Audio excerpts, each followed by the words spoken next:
Hello, good afternoon. Masal khair. So great to see you all and to see this interest. Welcome to our webinar today, organized by the Arab Reform Initiative on recentering Palestine in the shifting regional dynamics. My name is Ala Tartir. I'm a board member of ARI, the Arab Reform Initiative, and director of Middle East and North Africa program at SIBRI, Stockholm International Peace Research Institute, as well as a policy advisor to Al-Shabaka, the Palestinian Policy Network. It is my pleasure to be here today, serving as the moderator of this panel today, in the company and presence of three distinguished speakers and experts that I'm delighted to join forces with and discuss this issue of recentering Palestine within the shifting regional dynamics today. And I'm certain we will have so many issues to discuss and talk about over the next 1.5 hours. This is the first webinar in a series organized by the Arab Reform Initiative that is called Palestine in Sight, رؤية فلسطين. And this is a first webinar, and many more webinars will come over the coming weeks and months. So please keep an eye on this space, and please join our future webinars of the Arab Reform Initiative that will offer more on what does it mean to recenter Palestine at the current moment. For that, we're fortunate and delighted to have three distinguished experts with us, Moin Rabbani, Maha Yahya, and Ibrahim Frihat.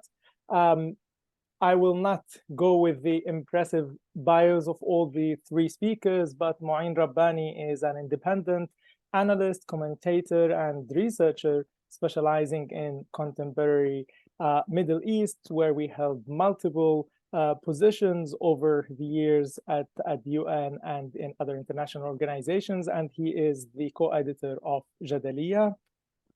Ibrahim Frihat is an associate professor in international conflict resolution at the Doha Institute for Graduate Studies. And finally, we also have Maha Yahya, director of Carnegie Middle East Center. Really thank you all for being with us, and thank you for the audience for being here with us today. This is live streamed, recorded session, and it will be available afterwards. It is available on Facebook and on the different channels of the Arab Reform Initiatives. English-Arabic translation is available, so you just need to click on the right button down there, and you can be part of the translation, English-Arabic, Arabic-English as well. And also, of course, you will have the opportunity to share your questions in the Q&A function. After we finish our discussions with the distinguished experts, we'll come to the questions and start raising these questions that you would kindly share in the Q&A. So, generally, in the structure, we will have a number of questions, maybe around 3 rounds of questions that we will discuss amongst the experts here. And then in the last half an hour, 35 minutes, we move to your questions. But the questions are all welcome to be submitted from now as we progress with this discussion. So, just very briefly, if we had this meeting and this webinar on the 6th of October, we would be discussing different dynamics, different things. We would even frame the whole discussion in a different way. At that time, which wasn't long time ago, let's say 6th of October, Palestine was in hibernation, if you want. Palestine was backseated when it comes to the evolving regional dynamics and the progress with the Abraham records, while marginalizing the Palestinians and their rights and their inclusion in these unfolding dynamics before 6th of October. Then, as of 7th of October, we could argue that things are not the same, or at least will not be the same, And the past 39 days showed painfully and tragically what a grave mistake it was to pretend that regional peace is possible without the Palestinians, without addressing the Palestinian rights, without addressing the Palestinian questions. So this is what we would like to discuss here. And without taking so much time, I would like to move to our speakers and start start first with Mu'in and ask Mu'in, what do you think of this characterization? Is it really are things different after the 7th of October? Or in other words, to what extent and how did the 7th of October recenter Palestine in the Arab world and in the Middle East? Can we argue that the 7th of October brought Palestine back to the center of the Arab world stage? Or is that too early to do that? In other words, what is the significance of the current moment when it comes to Palestine and recentering it in the Middle East? Thank you, Ala, and thank you to the Arab Reform Initiative for inviting me to participate in this webinar.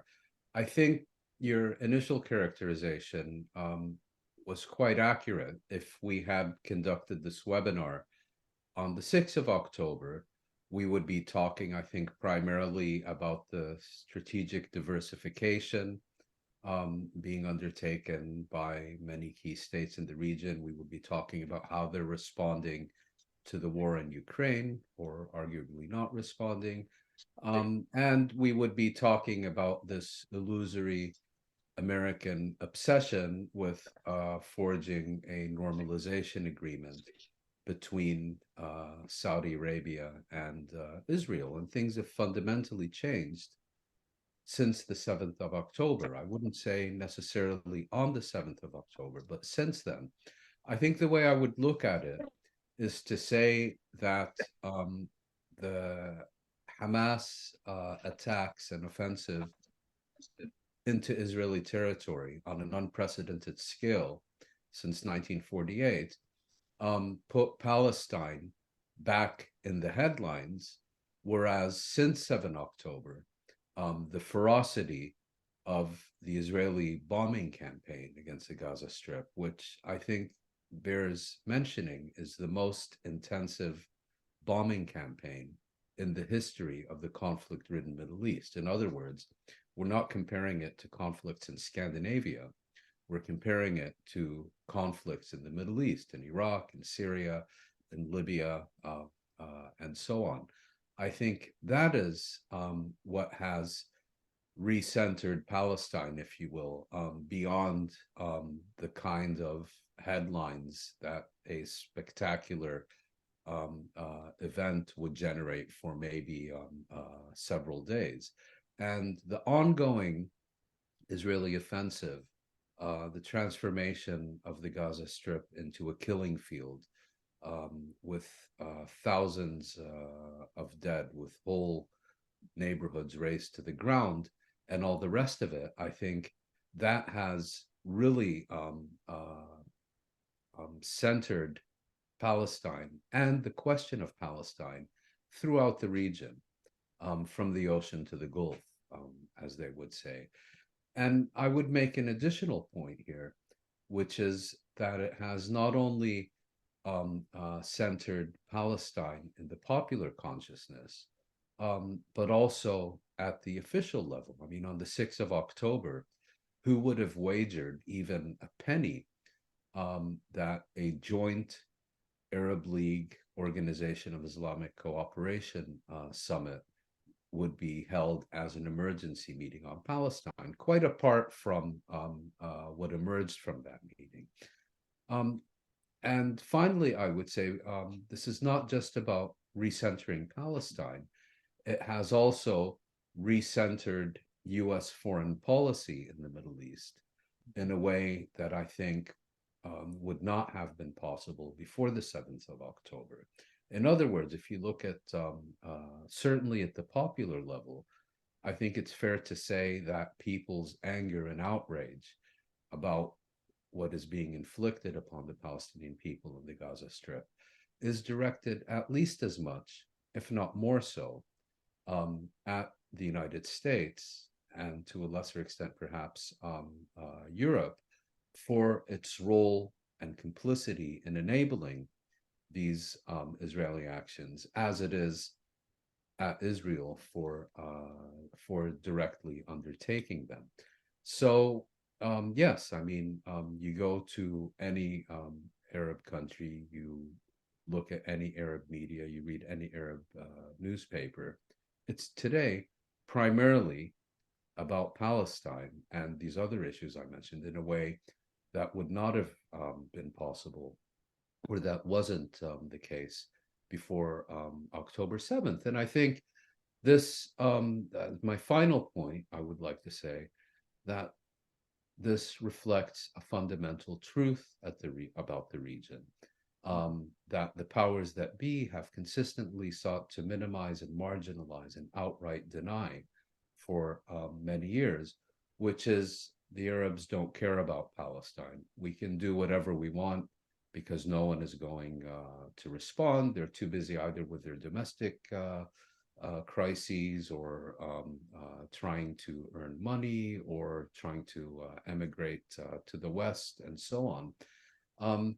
And I think the past month has once again demonstrated that Palestine remains a central concern for the Arab world in a way that other crises, whether Yemen or Syria or Libya, have not imprinted themselves upon the regional consciousness. And I think, you know, people who have made a career out of trying to dismiss this have some questions to answer.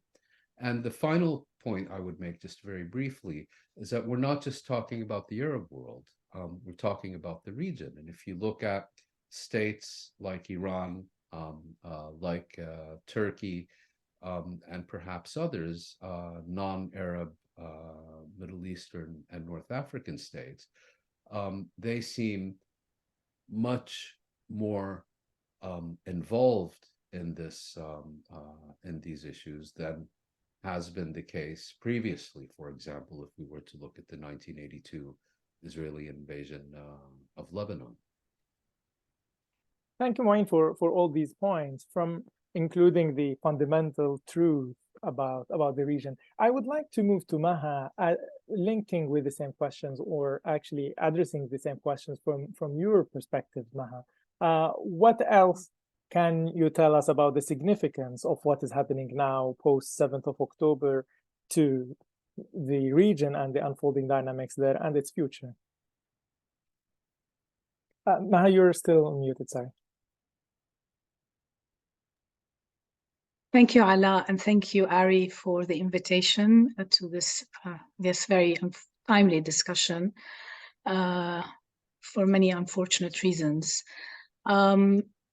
I agree with much of what Moin has said in terms of the recentering of Palestine and the Palestinian question in Arab popular discourse and far beyond.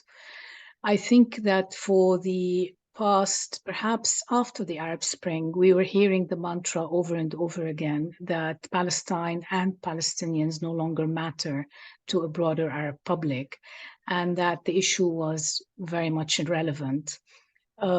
We saw the Abrahamic Accords being signed with literally no mention of Palestine.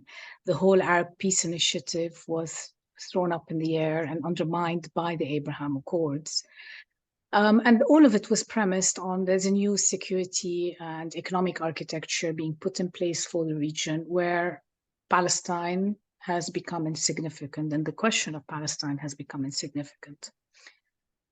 It's back on the table. And if the popular reaction or the action at the popular level, I would say across the region, says anything, it says that this is still of fundamental importance. There's no other cause in the region that moves people in the way the question of Palestine does. And this is not just a reaction to the atrocities we're seeing that are being inflicted on Gaza today. For myself, what happened on October 7th is morally should be condemned morally, should be condemned.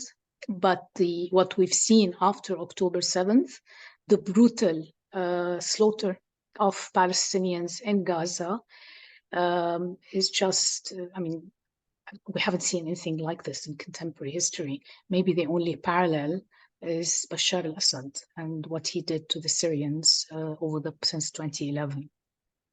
So I think the reaction of much of the Arab region is not just towards the catastrophe that is befalling Palestinians today. However, it is also to the fundamental issue of justice, or the injustice that Palestinians continue to live with.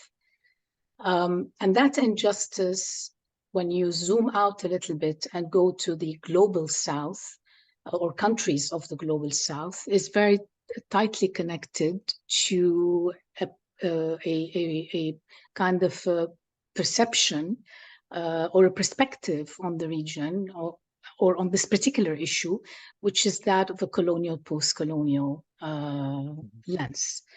The idea that this is one of the last places in the world that continue to be occupied, talking about the occupation of Palestinian territory. I think there's a fundamental difference there, and this is in part also what is triggering the solidarity that we have seen at the popular level across the world. It's not just the Arab region, but it's global, whether it's in Brazil, whether it's in South Africa, whether it's in London. Some of the biggest demonstrations have taken place in London. It's across the board, and it's quite global. In India, I mean, it really is across the board.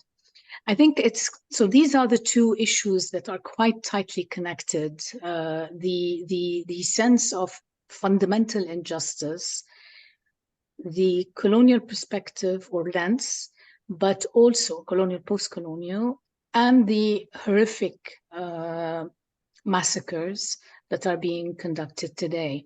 We have today more than 11,000 Palestinians have died in Gaza. These are the ones we know about.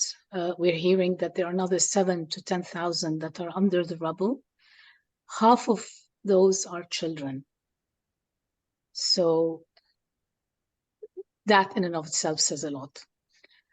What the other point I would say in terms of what this has done, and this is my final point, is that we're seeing also a disconnect between policymakers, whether it's in the US or whether it's in London or whether it's in different countries in Europe, etc., particularly in the West, between the policymakers and the populace at large, between the policymakers or the politicians, I would say, and the civil service. And this is emerging across the board.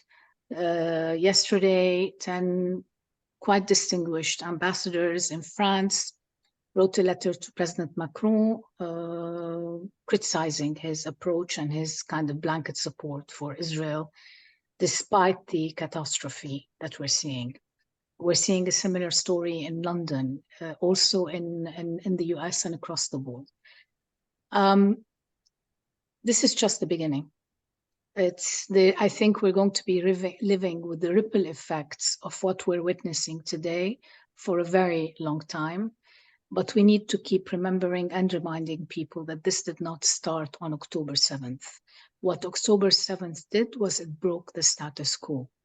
The question is, how are we going to move forward? And I guess this is a discussion we're going to be having more of as this continues. Absolutely. Thank you so much, Ma, for all these points. That also requires so much unpacking there. But here I would like to move to Ibrahim and to hear your take, Ibrahim, really on the same set of questions as we're setting the stage for this discussion. What are your thoughts on this? Thank you, Ala, and thank you, colleagues. And let me build on what my colleagues mentioned, actually, which I agree to a large extent of what they mentioned. I have 2 points to make and 1 point to build on what Mu'in said about the recentering of the US policy. Let me start with the first 2 points. The first point is about the internationalization of this conflict that this crisis has showed us. Just before the war started, my friend Bas Mizbedi and I, we wrote an article in Middle East Critique that we published before the war, and we argued we had to make a strong argument about the long-term impacts of the deal of the centuries on the question of Palestine.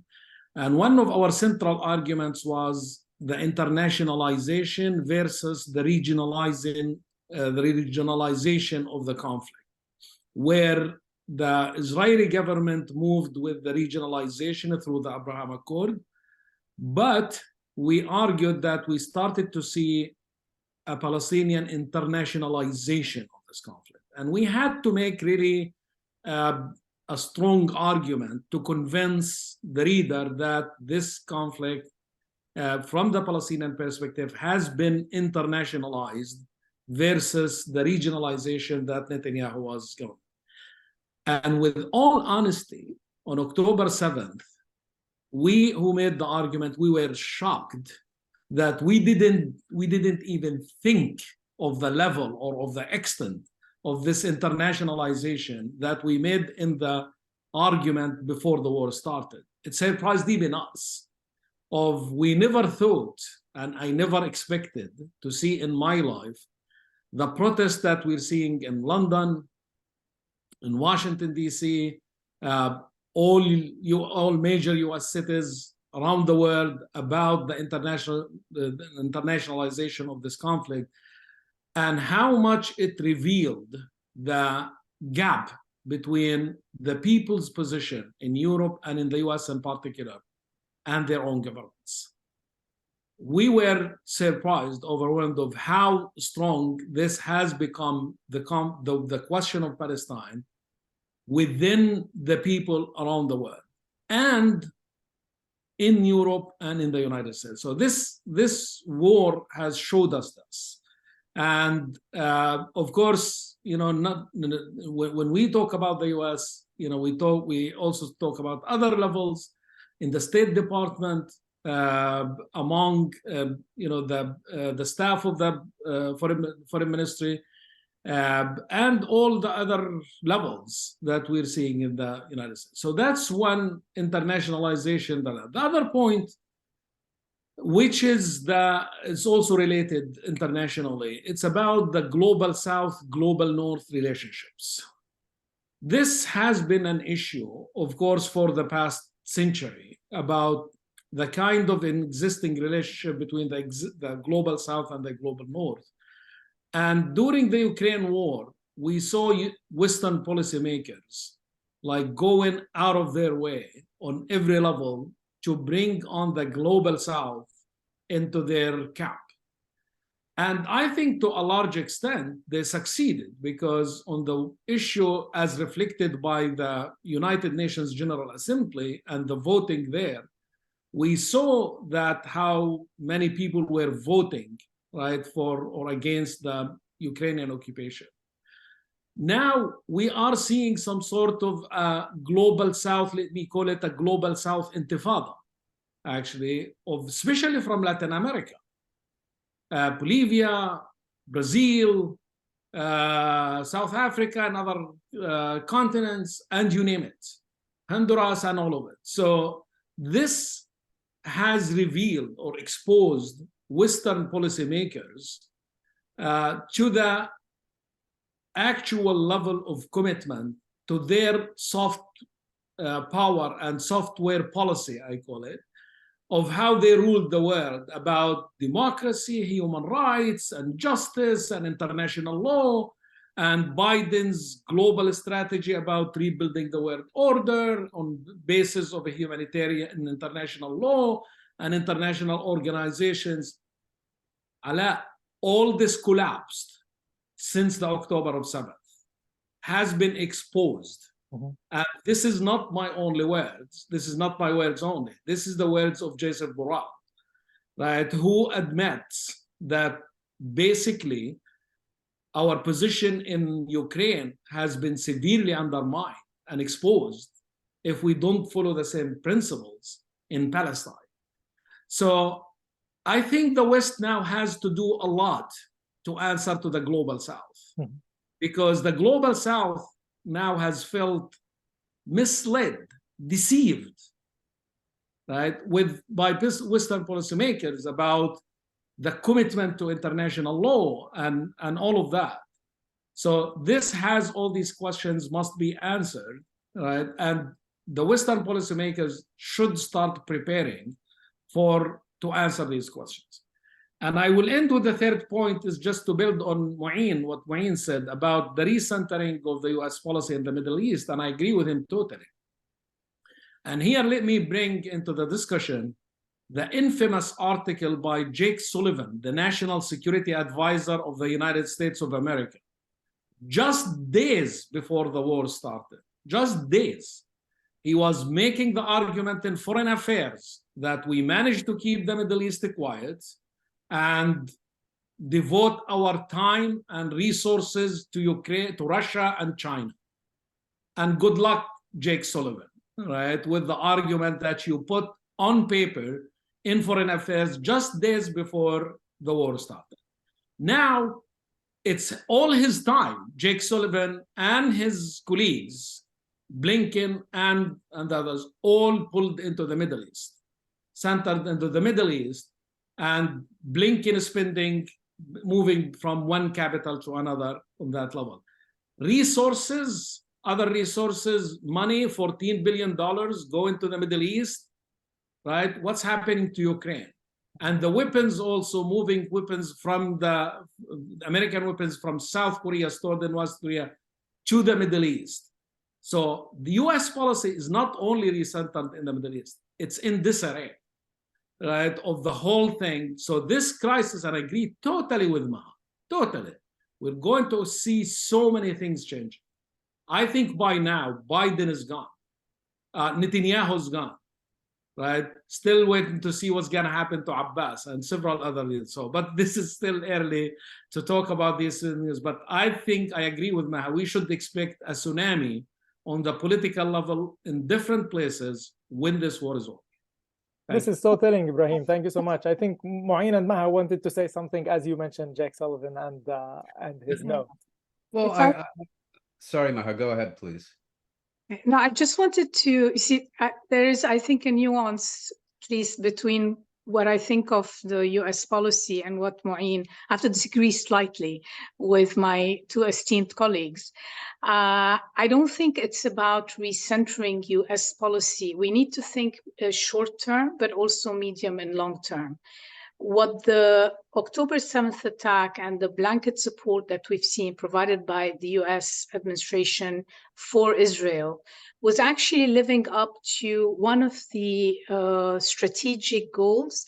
The US was not withdrawing from the from the Middle East, but it was reorienting itself. At least that's my reading in the pre-October 7th. It was reorienting its strategy. It had like 3 or 4 red lines. One was the nuclear file. One was the maritime trade and freedom of movement. One was the security of Israel. What this has done is it's pulled, and it was, moving away in terms of policy. However, it still had some of the biggest army bases are still in the Middle East.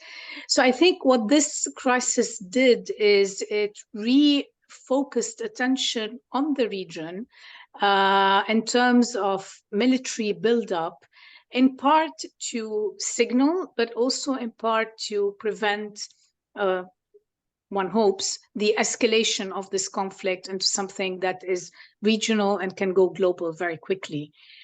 But I see this as a temporary, as a periodic. I mean, it will last a year, maybe 2, but then, they will go back. China is still the biggest focus for US policy. Ukraine is still a big issue. Yes. What's happening in Gaza today is competing with the Ukraine priority. It's also taking resources away from Ukraine. but it has not displaced it completely. So that's how I would nuance at least this issue a little bit. Thanks, Maureen. I come back to you to comment, Yes. and then I would like to ask another question. Sure. Just two brief points, because Brahim mentioned this infamous article by Jake Sullivan. It's just worth noting that, to its great shame, Foreign Affairs allowed Sullivan to rewrite the electronic version of that article, and to, make it sound as if he saw all of this coming, in effect. But the print version is still there, so that's good to know. Regarding the point Maha just made, I agree. I never took this argument that the U.S. was withdrawing from the Middle East seriously, and there's so much evidence to the contrary. But what I think this crisis has demonstrated is the growing chasm between the international community on the one hand and Western governments, and the United States in particular, on the other hand. And I think it's also fair to say that it has exposed the incompatibility of an international system based on international law and the United Nations Charter on the one hand, and the self-proclaimed rules-based international order on the other hand. And I think it's fair to say that the current crisis, and particularly the West's unprecedented embrace of Israel and its willingness to shred any of its self-proclaimed norms and values and so on in the service of Israel's mass killings in Gaza, I believe that these are sounding the death knell of the rules-based international order. What will replace it, I don't know, but hopefully it will contribute to a process that serves to reinvigorate international law and the United Nations Charter, but I wouldn't hold my breath. Thank you, Maureen, for these points. I mean, one other question that I would like to bring it up here is, what about the Abraham Accords and the pending normalization with Saudi Arabia, between Saudi Arabia and Israel? Do you expect, once this war is over, in a week, in a month, in 2 years' time, wherever, do you think that after that we will see a revival of the Abraham Accords and the normalizations file as we knew it, using the same set of assumptions, or will we witness different versions of that dynamic? Sorry, because my screen froze for a moment. Is that question for me or someone else? Yes, Maureen, sorry. Yeah. Well, I would start by saying that I never took the argument that Hamas was motivated by a desire to sabotage Saudi-Israeli normalization, that this formed an important, if not primary, motivation for its actions on October 7th. I never took that seriously for a number of reasons. Perhaps most importantly, the normalization agreement is primarily an American initiative. And the primary attraction of this initiative for the Saudi leadership consists of American, if you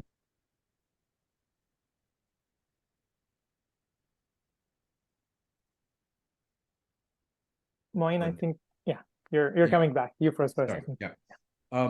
I was saying that the primary attraction to the Saudis of a normalization agreement consists not of what Israel would do for with respect to the Palestinians, but of American commitments towards the Saudis that, in my view, would never get through the U.S. Congress. Secondly, it would require Israel to make certain gestures to the Palestinians, which, even though almost entirely cosmetic in nature, would never make it through either this or virtually any other conceivable Israeli governing coalition.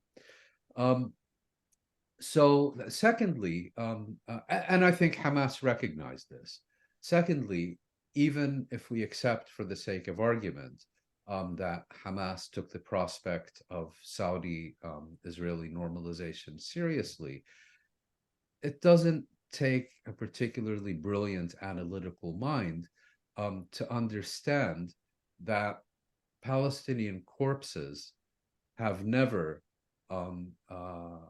interrupted processes of Arab-Israeli normalization. We have, for example, the 1982 Israeli invasion of Lebanon and Sabra Shatila massacres that did nothing to retard the implementation of the 1979 Egyptian-Israeli peace agreement. Similarly, during the past decade, I mean, 2021 is a more recent example where that did nothing to affect or undermine the grandiosely named Abraham Accords between several Arab governments and Israel. And I think Hamas would have understood very clearly that irrespective of what they did on October 7th and irrespective of what came after it, they could at most have forced a decent interval until any Saudi-Israeli normalization would have resumed and been consummated with a delay of at most a few months. So, and I'd like to emphasize that, again, the Palestine question does not form a central consideration in policy formation of Arab states and Arab governments with respect towards either the United States or increasingly Israel as well. They are primarily motivated by a narrower national interest, let's call it national security, by relations with the United States, and Palestine and the Palestinians seem to enter into the equation only to the extent that they feel they need some window dressing for their foreign relations, or because of pressure coming from within their societies. You know, the political engagement of the Saudi public had been referenced as one reason why it would be much more difficult for the Saudi leadership to enter into any normalization agreement with Israel than it was, for example, for the United Arab Emirates, and that I think is certainly even more the case now. But at the end of the day, these governments, you know, like any other governments in any other region of the world, are primarily motivated by their interpretation of their own national security interests. And I think the historical record, particularly in recent decades, demonstrates quite clearly that under normal circumstances, the question of Palestine and the Palestinian people are not a significant factor in such calculations. Ma'in, I will come back to the Palestinian side of the equation in a second, but talking about agreements, Maha, I would like to come back to you, and I think you mentioned earlier during your earlier intervention, the Arab Peace Initiative of 2002. So in the aftermath of this war, can we envisage a revival of that Arab Peace Initiative of 2002, maybe with different kind of formulations?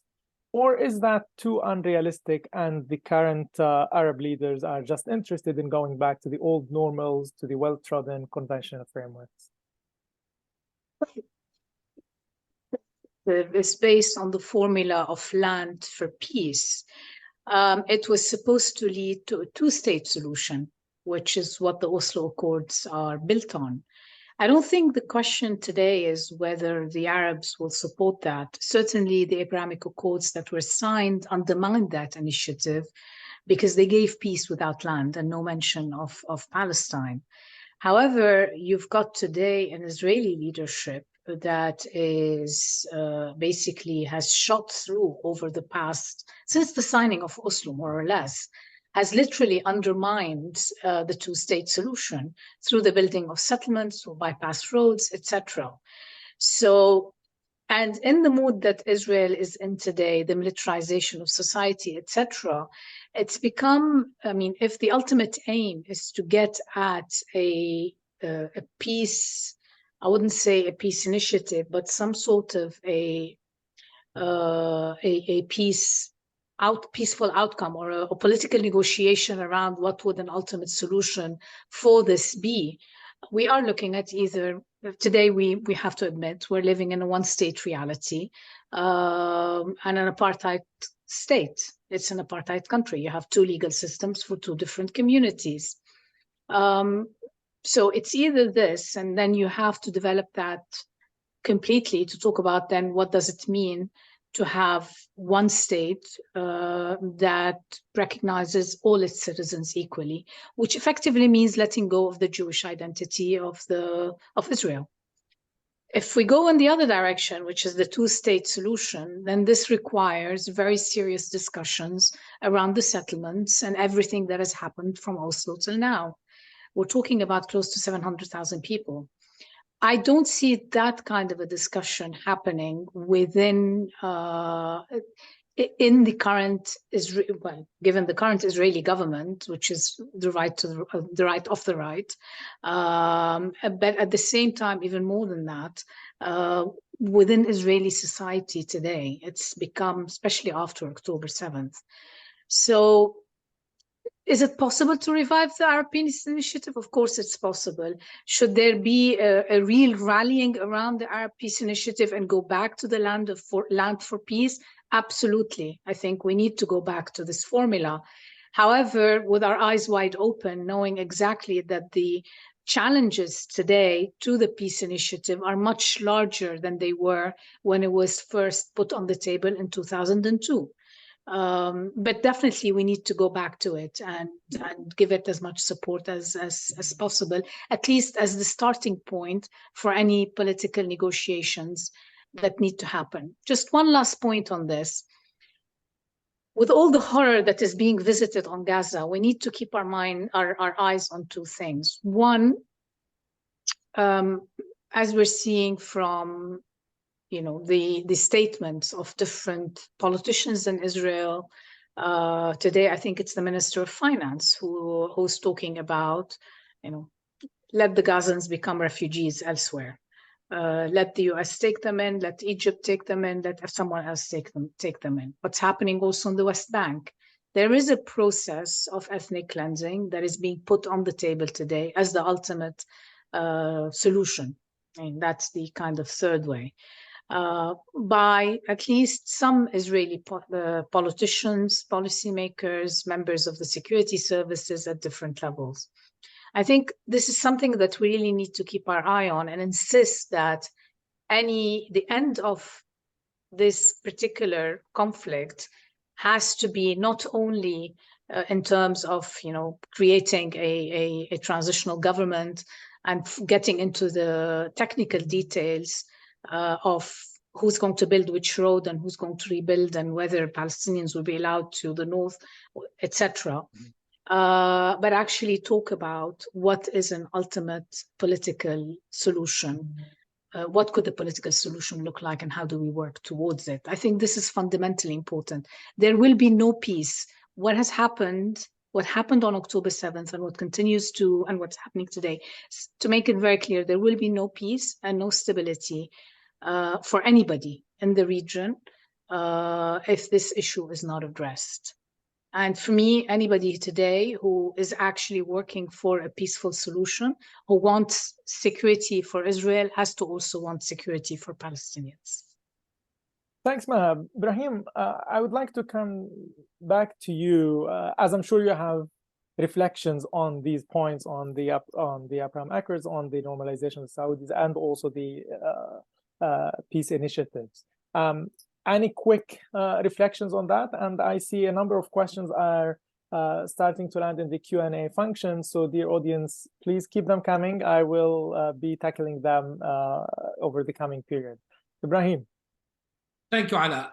Actually, just to build on what my colleagues mentioned, I have 2 points to make on the Abraham Accord. One is on one to deal with the philosophy of the Abraham Accord, and the other to deal with the practice of it.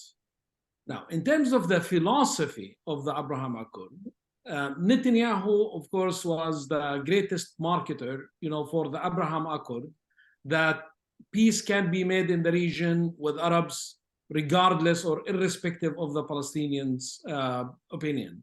And mentioned many times, the Palestinians have no veto over peace between Israel and Arabs. And also this link to the hot debate over the past decades in Washington about whether to go with compartmentalization of managing the Middle East, keeping the Palestinian aside, or that compartmentalization does not work, that the Palestinian issue intervenes on all levels, everywhere.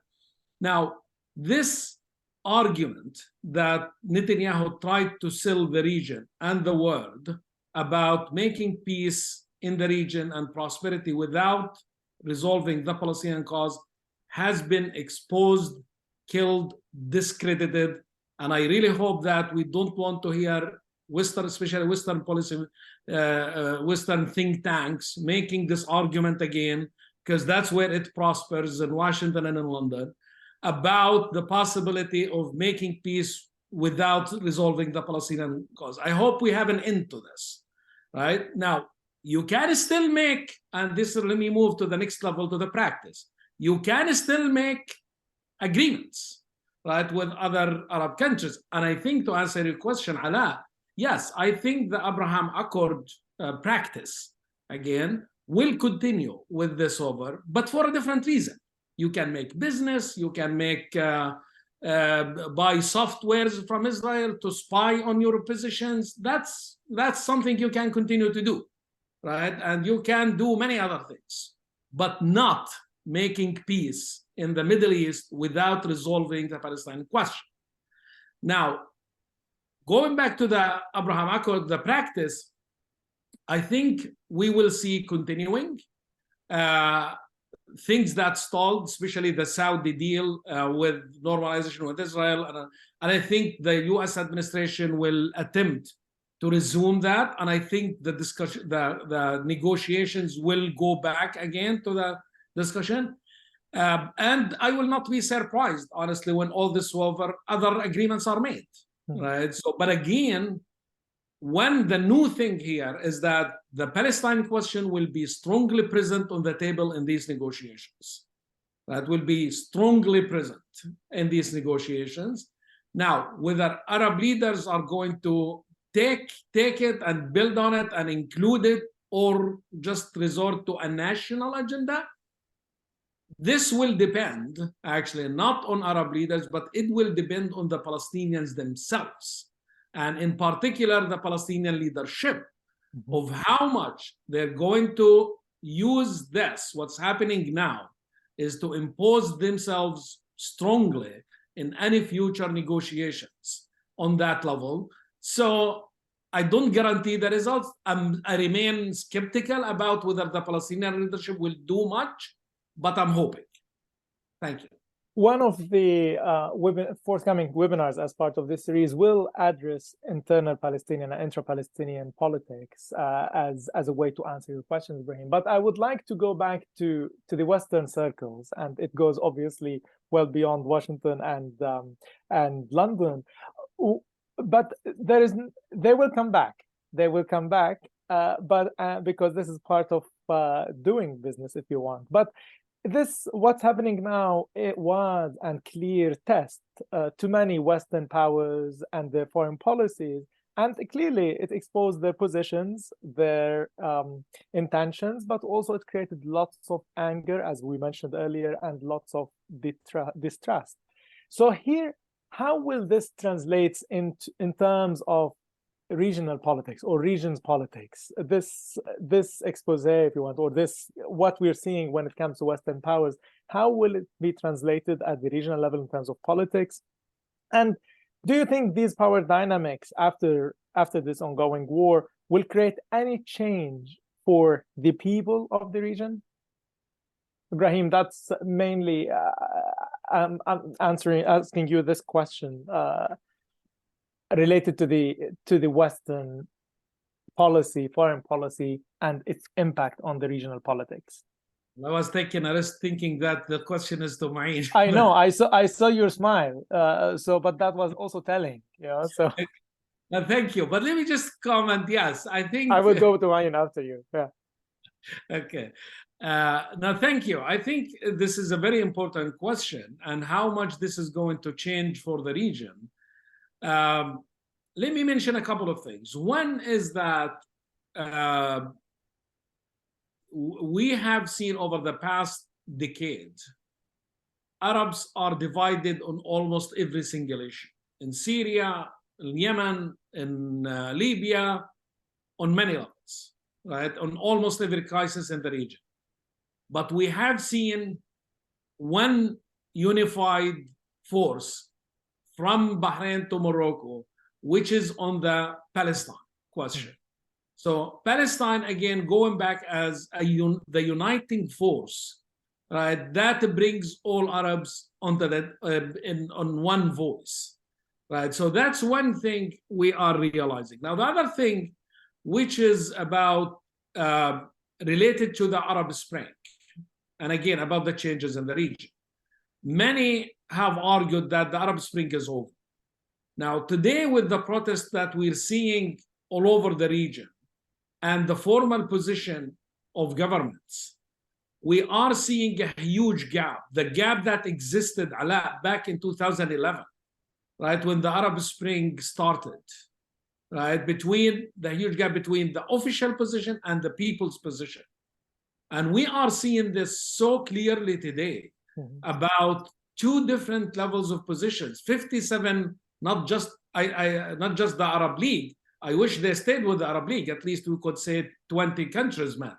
But now the Arab and Muslim Summit in Riyadh, 57 countries met on the formal level, official level, and they finished with nothing, right, to deal with the horrific genocide that we're seeing in Gaza. But the people, they said their words in every single place, which tells us that actually the Arab Spring is not over, that the people's minds and hearts, it's still elsewhere. It's not in line with their governments, right, on that level. And the other point that I would like to make is in relation, in terms of the people, in relation of the, people with the, again, back with the West, right? Now, this story of exporting to the people, the issues of democracy and human rights and international law.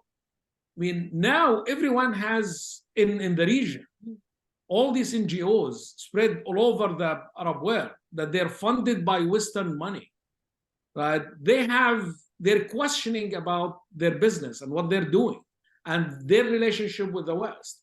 And we saw how the funding was badly manipulated by Western donors about this. And here, even some Western donors felt the heat. USAID is the largest funder of many projects in the region, right? 1,000 of its employees signed a petition and signed a letter going to Biden, protesting the current position of the US administration. Because they're in touch with the people and they feel what this means for their future presence in the region. The president of the United States sponsoring and participating in the War Council for 6 hours in a meeting. This is where the money that USAID spending in the region, right, and with the NGOs and with the governments, this whole issue of the soft power has been exposed. And the whole relationship with donor and recipients of donor that existed before October 7th should be questioned, and the relationship should be realigned. At least from a scholarly perspective, I question the whole relationship, right? Which is the funding relationship that was all built on the respect of law and human rights. And this is coming from Germany, that the first response by the German government on October 7th that suspended its funding to all Palestinians on October 7th. This is the whole, the issue of the funding and how it's used and how it's been manipulated. And it should be, at least from a scholarly perspective, a wake-up call for many NGOs in the region. Thank you. Mu'in, I'm sure you would like to add to this and also reflect on this, but let me also add another twist to the story here. So how can we ensure that once this war is over, the question of Palestine will remain central and it will not be dismissed again and be in the margins until the next war erupts? So what are some of these prerequisites to keep Palestine central to that and to capitalize on all these sacrifices happening today? Well, in the interest of time, I'll only respond to that additional question you just posed. Well, let me just make one response to Brahim's insightful response and add to it that I very much hope that European governments comprehensively terminate all their funding to this sector in the Middle East. It has been pernicious. As Brahim pointed out, it has been used to manipulate the recipients and their agenda and so on. In Palestine, it has led to the professionalization of civil society and severance of its previously existing connections with its constituency and the grassroots. It has been absolutely pernicious, and I think the sooner we can shift to a model that is not dependent on Western funding, and particularly European funding, which I think is the most pernicious of the bunch, the better off will be. So yes, Germany severed its funding across the board to all Palestinians, of course, because they're racist and they wanted to punish an entire people. But that notwithstanding, I very much hope its European counterparts follow its example. Now, in response to your question, I do believe that there's a Palestinian responsibility here as well. And I would argue that Palestinian achievements or Palestinian objectives are first and foremost the responsibility of the Palestinians themselves, not of their allies or supporters or adversaries or enemies. And what I mean in specific reference to your question is we have, for example, the Palestinian schism that has been ongoing now since 2006, 2007. And for many years, you had a situation where the Palestinian cause and the Palestinian struggle for freedom, rather than standing above regional divisions and differences and serving as a unifying factor, became deeply embedded in regional polarization, in which the main Palestinian protagonists, rather than seeking regional support for the Palestinian struggle against Israel, were seeking regional support primarily for their struggle with each other, with their domestic rivals, if you will. And the different Palestinian movements became deeply embedded in rival regional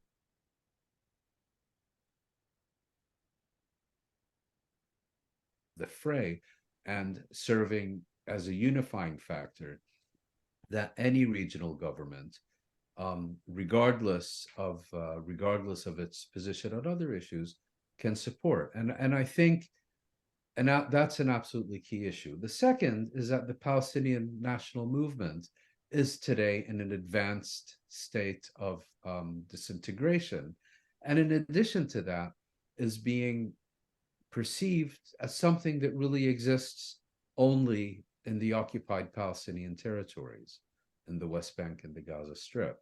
And I think it's very important for the Palestinians to rebuild their national movement as a genuinely national institution, one that encompasses Palestinians everywhere, one that properly represents Palestinians everywhere, one that has a clear agenda and a clear strategy and clear objectives. In other words, there is a huge wellspring of people that are prepared to support the Palestinian cause and the Palestinian struggle for freedom and the Palestinian people. But they have limited opportunities to do so, so they do what they can.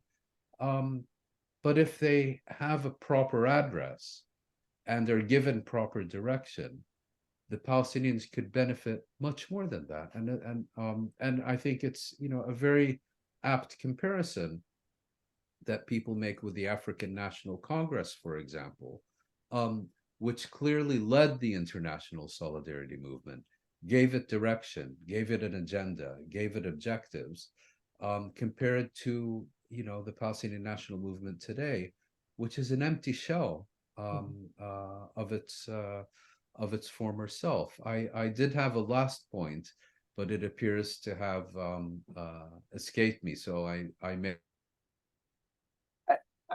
I would like to keep the focus on your last point here, Mu'in, and Maha, Mu'in, Brahim, feel free to come in. Related to this Palestinian part, when you talked about proper address and direction. So of course it's a Palestinian responsibility. Then the question, where is the center of gravity in this recentering process when it comes to the Palestinians? But also if we look beyond the Palestinians, who else would represent the Palestinians as their main interlocutor in the region, as the main ally, as the main voice, if you want, from a regional point of view? So, Mu'in, would you like to jump in? Or would you like to come back to this point? Yes, I'm sorry for interrupting. I just remembered my last point is, you know, since we're talking about regional governments, sure, regional governments may like or dislike or support or not support the Palestinians. But at the end of the day, if we look historically, like governments anywhere else in the world, they take political positions based on the promotion of their own interests.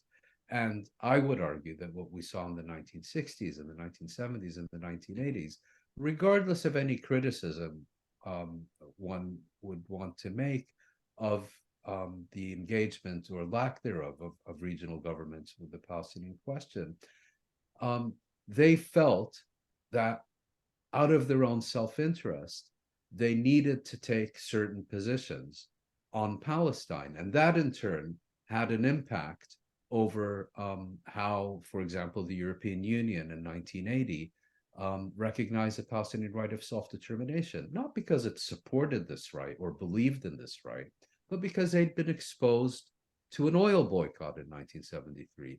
They did it because they were concerned about their own interests in the region.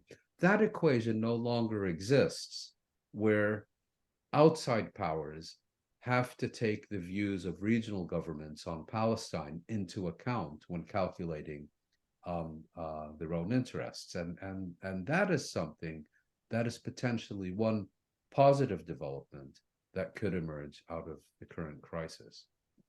Thanks, Mu'in. Maha, Ibrahim, any additional reflections on these remarks?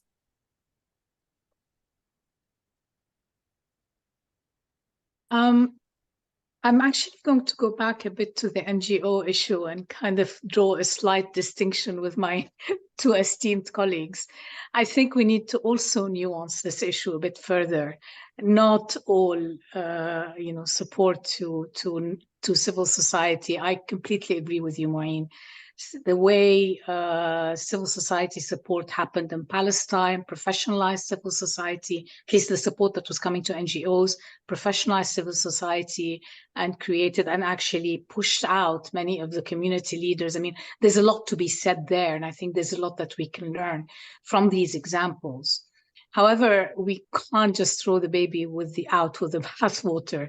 And the idea that all funding that's come to the West has been, with some sort of agenda in terms of, insidious agenda for the region.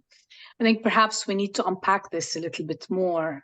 What worries me in this kind of a push is that, I'll take the example of some of the organizations that have emerged over the past decade, especially those that are related to alternative media outlets, keeping public debate around issues related to the Arab Spring, social justice, etc. Many of these have gotten funding and continue to survive. And they're, something like Mada Masr, for example, others, I don't want to name names, but many of these have gotten funding and were able to survive and keep a discussion open and give us an alternative source beyond the official media and the clampdown that we're seeing across the region because of external support. So I think we really need to nuance this a lot more than to say, it has to end and it all has to end now. In terms of Palestinian responsibility, I'm totally in line with Maureen that there is a big responsibility on the shoulder of Palestinians today. You asked the question, Ala, on where is the center of gravity in recentering Palestine. The center of gravity has to be with Palestinians. There's no question to my mind about that. And I know that there are today discussions going on to recreate this center in a way that brings the different, if you want, Palestinian groups, not only individuals and not only political groups, but also individuals into some sort of maybe a national, an NCA of sorts for Palestine. I think there's a real need for that. If only to put this, and there are amazing individuals out there that one can name and talk about, and they're already in the public news. So I think that's where the primary responsibility lies. Beyond that, of course, support from the region, countries in the region, Arab countries, is critical and crucial. And political positions, it's not just about political positions. There are so many tools that can be taken today in order to push for an immediate ceasefire. To my mind, I find it I really find it mind-boggling that just asking for an immediate ceasefire has become so politically controversial. So I think this is where there are natural allies for the Palestinians in the region. And it is in the interest of all actors in the region to push for a just solution to the Palestinian issue. Again, there will be no security and stability in the region if there is no just solution to the Palestinian question. And beyond the region, there are also allies, again, in the global south. These allies are emerging, and they will help push the discourse on what a just solution for the Palestinian-Israeli conflict could look like. But this has to be a Palestinian-led initiative first and foremost. Let me bring in Ibrahim. Do you want to say something on this? Just something very quick. Just something very quick, actually, on the and I agree. The center of gravity should be always with the Palestinians, and the Palestinians they have natural allies now all over the world. And there is a huge potential that will have to be tapped into. And just wanted to point out to an existing framework that can and should be used, which is PLO. So we have the Palestinian Liberation Organization, that an existing framework that all Palestinians could be united with one voice over this. And here I would like to draw the attention that we don't know how this war will end, but and one of the scenarios that Hamas military capability be downgraded. But Hamas as an idea, as a political party, as a liberation movement, a national movement in Palestine, it will not end, right? So Hamas, all other political parties will as national movements will all continue after this war. So I think there is a huge responsibility for the president to rebuild PLO. If not, is to come up with something, a different framework. We have in the history during the first Intifada, where we saw all political parties as the unified leadership of the first Intifada that were together in one voice, coordinating together, and were able to make a huge difference and lead the Intifada for 6 years. So I think that's where the potential that we should look at after when this war is over. Thanks, Brahim. And I would like to come back to some of the likely future scenarios as a way to conclude this webinar. Time is flying, but I would like to mention two things. One, related to the discussion that we had about international aid and Western donor and NGOization and all that. You're the expert, Ala, in this area. Well, we do have another webinar as part of this series on this matter. So and I think one of the questions in the Q&A was about this. So I want to assure you that this is coming also your way. But one of the questions here, going back to an earlier conversation earlier in this call about rule-based international order, is about international law. And the question, did international law itself collapse? Or is the selective politicized implementation of international law the problem? Because international law remains an important tool for us for accountability on the long term. I'm reading here the question. What Israel is doing, enabled by its allies, is wrong, not only morally, it is wrong legally. And this should have implications. Legal cases that are starting now would not be possible except for international law. Any comments on this? Did international law itself collapse, or is it still a tool that can be used? Any speaker would like to address this? Moin, Yes. You unmuted yourself. Yeah, please. Yeah. I don't think anyone today has been arguing that international law should be ditched. I think the argument, as I've understood it, and certainly the argument I've been making myself, is that the Western powers have sought to replace international law and the United Nations Charter with what they call the rules-based international order. And the rules-based international order means you demand a very strict application of international law and the UN Charter when it comes to the actions of your enemies and adversaries, but you give your friends and allies a free pass to systematically commit war crimes and crimes against humanity and potentially genocide. And I think this is the issue. The problem is not with, per se, is not with either international law or the UN Charter itself, but that it has been rendered fundamentally irrelevant. And it's in this context that I was pointing to the growing chasm between the international community and Western governments on the other hand, and that it's my impression, and it's certainly my hope, that this crisis will contribute to driving a stake through the heart of the rules-based international order, after which we can begin once again discussing reviving international law and the United Nations Charter as a universal criteria for international conduct, a situation in which the rules of war once again become relevant, not only for people you don't like, but also people to whom you supply weapons to commit mass murder and transform an entire territory into a killing field. And here, thanks, Moin Ibrahim. Yeah, thank you. No, the question is, no, I don't think that international law has collapsed and became irrelevant.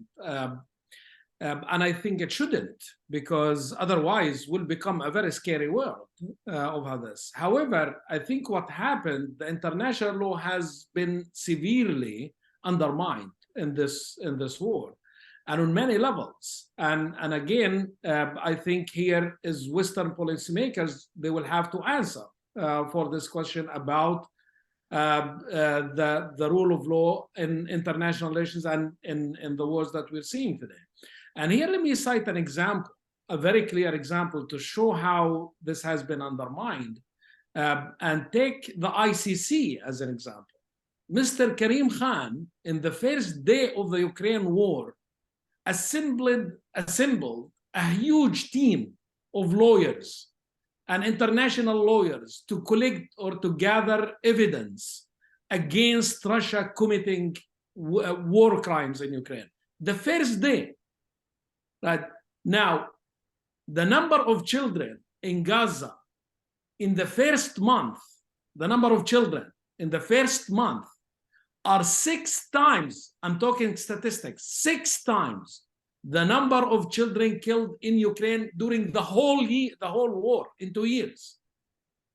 Imagine if Russia, and I'm not defending Russia in any way here, I hope it's not understood that.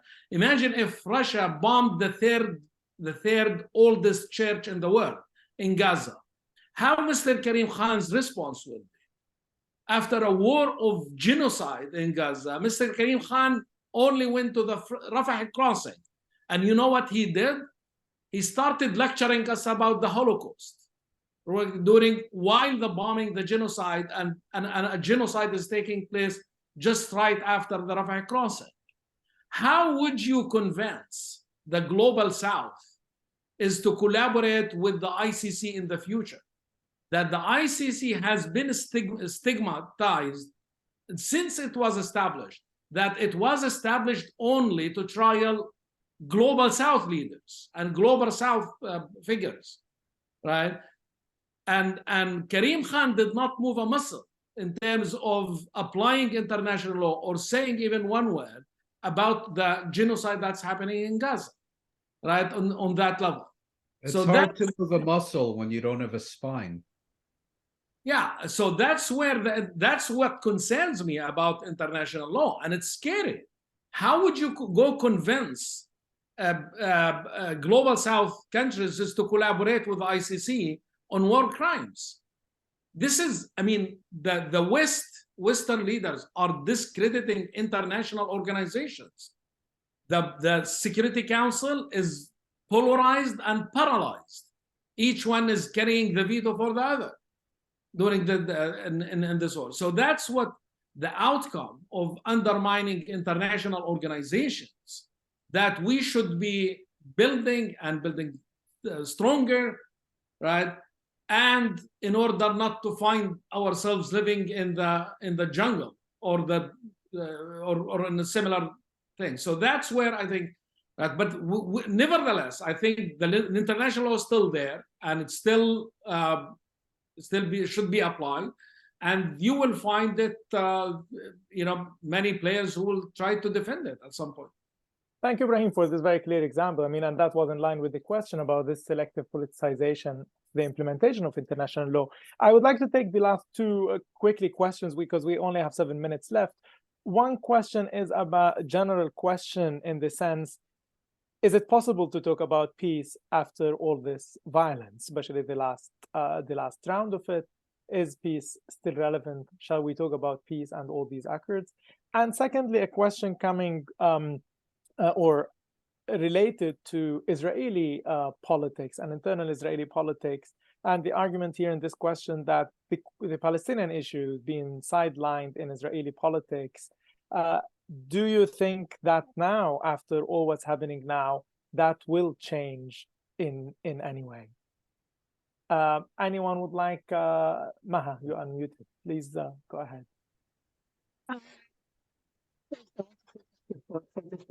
It's been very enlightening. In terms of is it possible to still talk peace? I don't think we have an option. The guns are going to go silent at a certain moment, and then there's going to be, a discussion around where do we go from there. So I don't think it's really, and that's why I continue to emphasize the issue of a just peace. It's not a peace of a victor and vanquished. Certainly, it's not peace if if there's ethnic cleansing of Palestinians from Gaza. It's not peace if we continue seeing what we're seeing today in terms of attacks against Palestinians in the West Bank and in Jerusalem, the uprooting of communities, etc. But at the end of the day, we do not have any other option but to sit down and talk. I mean, I don't see a way out of it, because any other track will only bring more misery and more pain, not only on, and this is something we didn't discuss today, because it's not only in Palestine and in Gaza, but the regional repercussions. I look at Lebanon today, where this morning journalists were directly targeted. Luckily, they survived, but they were directly targeted. A zone of conflict in Lebanon between Israel and Hezbollah is expanding, and there are genuine concerns that Lebanon will also be engulfed in violence if things continue at the rate they're going. And the chances of this slippery slope are high if, given the internal, and I won't go into the details, but given the internal situation in Israel today and the need, Netanyahu is the challenges facing Netanyahu, including his need to score some sort of a political will. I mean, this is one reason that, this could drag the entire region, but far beyond. I mean, this will then get the US involved and many others involved. So there's a genuine concern of this spreading and literally burning us all alive.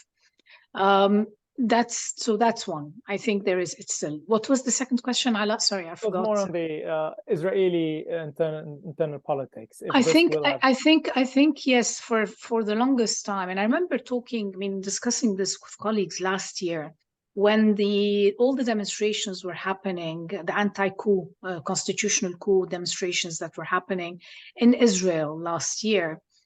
I kept asking, but are Israelis seeing the connection between a government that is trying to institute a constitutional coup and do away with whatever checks and balances were in place, and an apartheid system, the perpetual occupation of Palestinian land? I don't think this connection, there were some that were beginning to make this connection, but not strongly enough.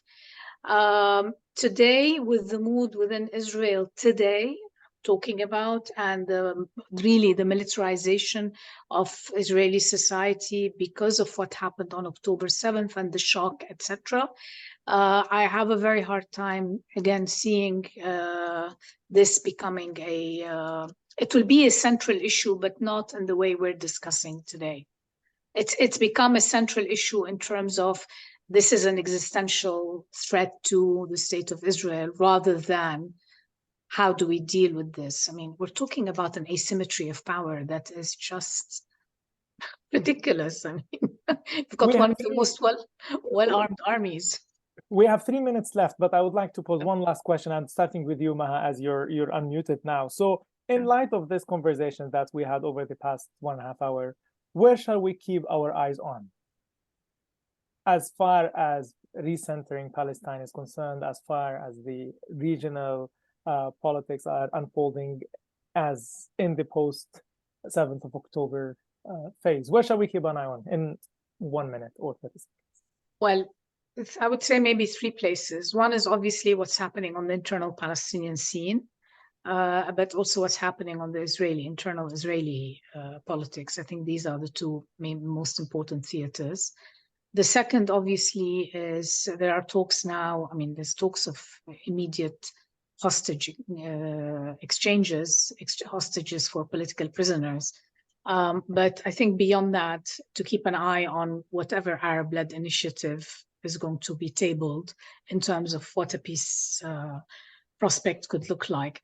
And three, I would say very clearly on the whole debate around the rebuilding of Gaza and who gets to stay where and how it gets rebuilt, etc. I think this is fundamental. We need to be very, very alert around this issue.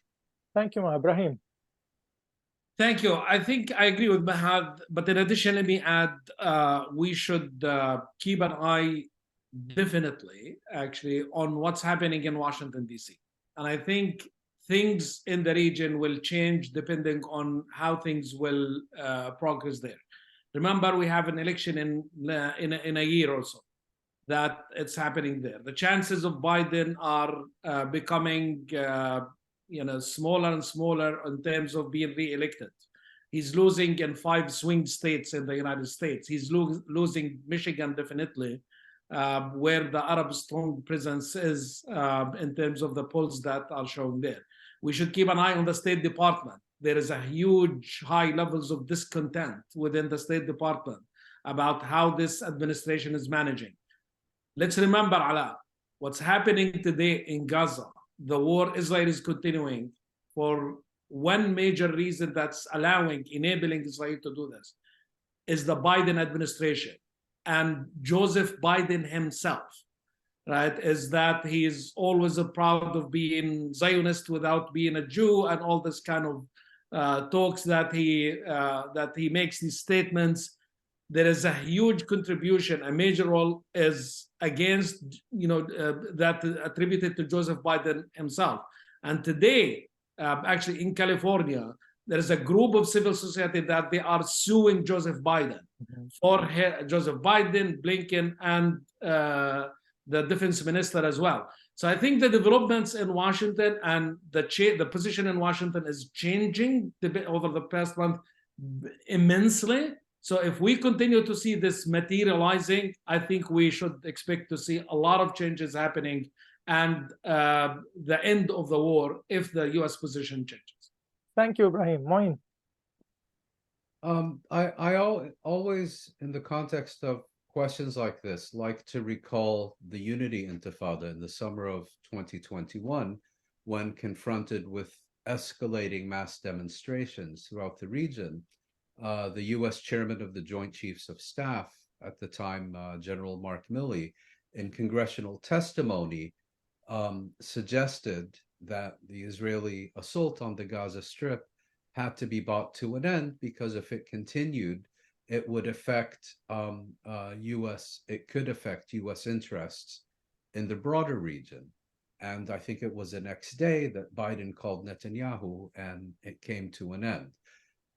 So one thing I would keep my eye on is once you begin seeing either governments in the region make more assertive demands of Washington or begin to take more assertive measures vis-a-vis Israel, or alternatively, if you begin to see the United States talking about the horrors of civilian suffering and so on, that part you can take with a grain of salt, but you can rest assured that these governments have come to the conclusion that Israeli conduct is threatening their interests and therefore has to be brought to a halt.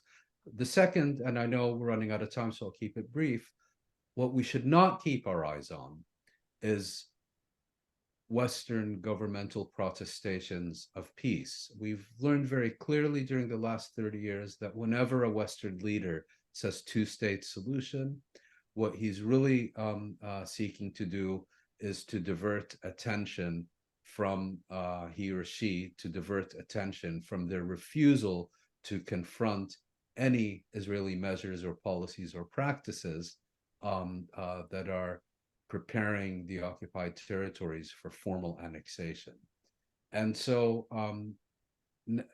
I think what we need to focus on is not this kind of rhetoric about peaceful coexistence and two-state solution and all the rest of it, but campaigns within